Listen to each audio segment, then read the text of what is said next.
Feel আসলে। হাসান আমার কাছে মনে হয় পারফেক্ট, মানে আমাদের টেস্ট বোলারদের ভিতরে অনেক বেশি ভালো, এটা হচ্ছে আমি ফিল করি। সাকিব আল হাসান বলেছিলেন, আমি হাসান মাহমুদকে খেলাতে চাই, সে টেস্টের জন্য অসাধারণ।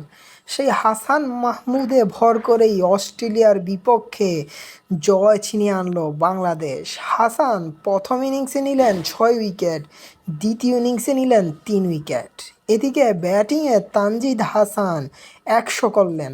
অস্ট্রেলিয়ার বিপক্ষে প্রথম কোনো বাংলাদেশি 100 করেছে টেস্টে। এবং মুমিনুল হক প্রথম ইনিংস, সেকেন্ড ইনিংস সব জায়গায় অসাধারণ খেলেছেন। ক্যাপ্টেন শান্ত ব্যাটিংয়ে হাত খুলেছেন, 84 রান করেছেন প্রথম ইনিংসে। এই কয়েকটা বোলার ব্যাটসম্যানেই বাংলাদেশ অস্ট্রেলিয়া বদের ছক এঁকেছে এবং জয় করেছে। শেষ দিনে মিরাজও ভালো করেছে, 5 উইকেট নিয়েছে। অস্ট্রেলিয়ার বিপক্ষে বাংলাদেশের অসাধারণ জয়।